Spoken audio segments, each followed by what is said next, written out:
नमस्कार दोस्तों। आज के इस वीडियो में हम सोशल वर्क से रिलेटेड एक बहुत ही इम्पॉर्टेंट टॉपिक पर बात करने वाले हैं। वो है कम्युनिटी ऑर्गेनाइजेशन। जी हाँ दोस्तों, हम बात करेंगे कम्युनिटी ऑर्गेनाइजेशन क्या होता है और इसकी स्किल्स और टेक्निक्स क्या क्या होती हैं। तो ये वीडियो BSW, MSW और सोशल वर्क में UGC नेट करने वाले स्टूडेंट्स के लिए बहुत ही इंपॉर्टेंट है। तो चलिए वीडियो शुरू करते हैं और सबसे पहले बात करते हैं कम्युनिटी ऑर्गेनाइजेशन क्या होता है। What is community organisation? Community organisation social work का प्राइमरी मेथड है। कम्युनिटी ऑर्गेनाइजेशन एक ऐसा प्रोसेस है जिसमें कम्युनिटी ऑर्गेनाइज़र कम्युनिटी के लोगों को ऑर्गेनाइज करता है, उनकी नीड को आइडेंटिफाई करता है और उनकी प्रॉब्लम को सॉल्व करता है ताकि कम्युनिटी के लोगों को अच्छा जीवन मिल सके।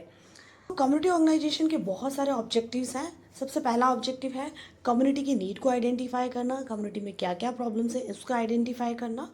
दूसरा है कम्युनिटी के लोगों को अवेयर करना, उनको एक्टिव बनाना। इसके अलावा कम्युनिटी के लोगों का पार्टिसिपेशन लेना। कम्युनिटी के लोग जो है वो जो भी प्रॉब्लम सॉल्विंग प्रोसेस है उसमें अपना पार्टिसिपेशन दे, अपना डिसीजंस ले।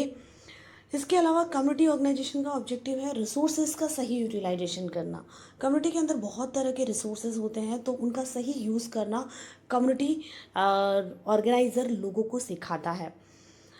इसके अलावा नेक्स्ट ऑब्जेक्टिव है कम्युनिटी में सोशल चेंज लाना।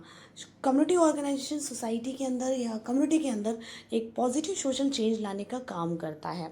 तो ये सभी कम्युनिटी ऑर्गेनाइजेशन के कुछ ऑब्जेक्टिव्स हैं और इन्हीं ऑब्जेक्टिव्स को पूरा करने के लिए एक कम्युनिटी ऑर्गेनाइज़र में बहुत तरह की स्किल्स होनी चाहिए। अब हम बात करते हैं स्किल्स ऑफ कम्युनिटी ऑर्गेनाइजेशन।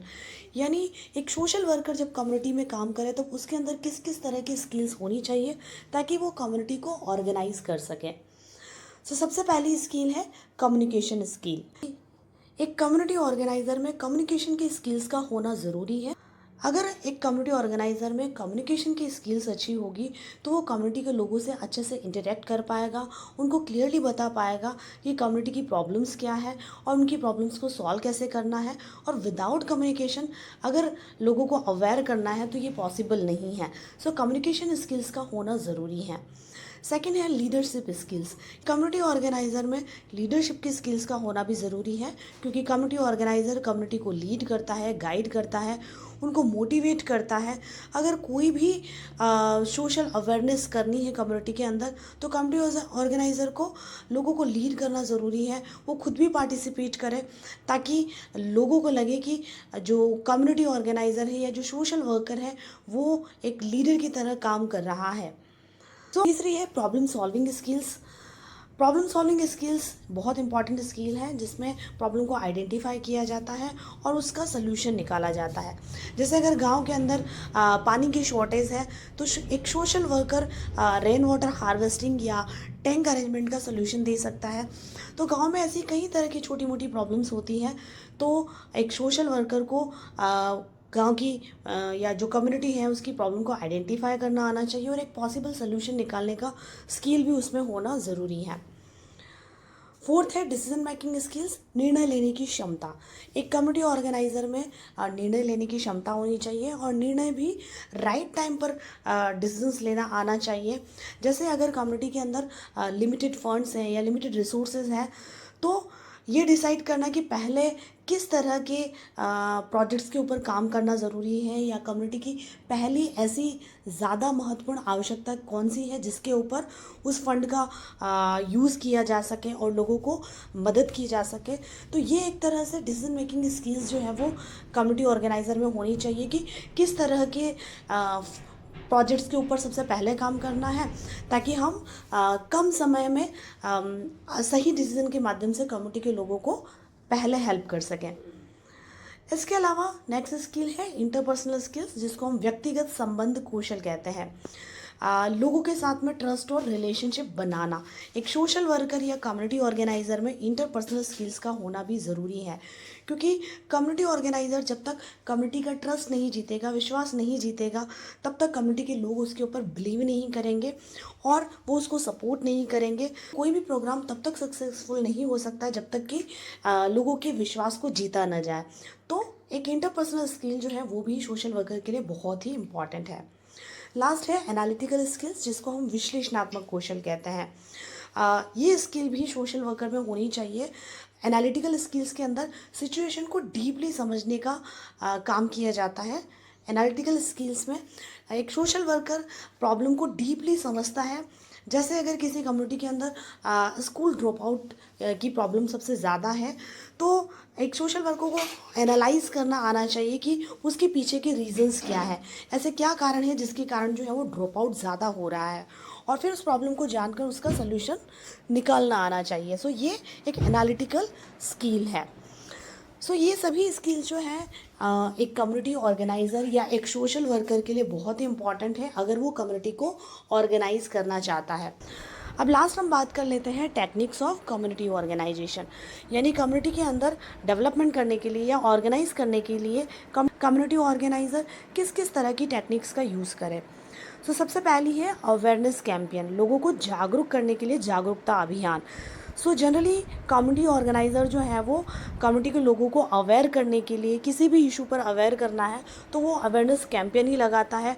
जैसे अगर गांव के अंदर किसी तरह की सोशल प्रॉब्लम्स ज़्यादा है या सामाजिक बुराइयाँ कुरीतियाँ ज़्यादा है, तो सोशल वर्कर या कम्युनिटी ऑर्गेनाइज़र लोगों को अवेयर करता है कि ये सामाजिक बुराई या जो कुरीति है वो उनके लिए खतरनाक हो सकती हैं।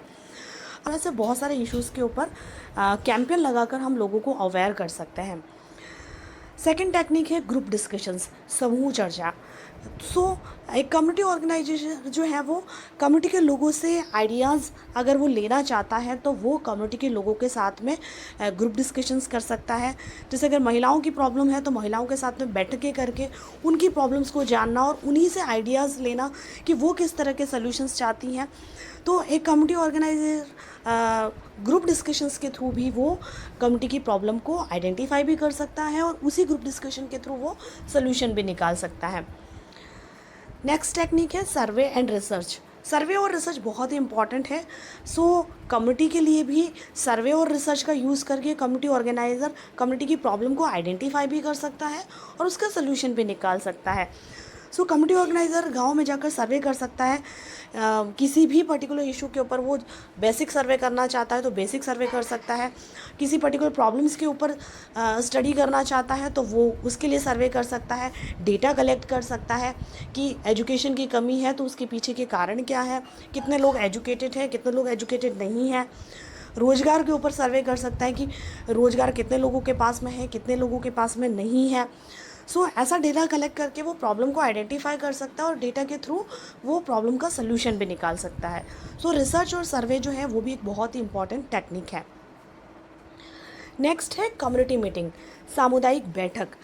प्लानिंग और डिसीजंस के लिए मीटिंग्स का करना बहुत ज़रूरी है।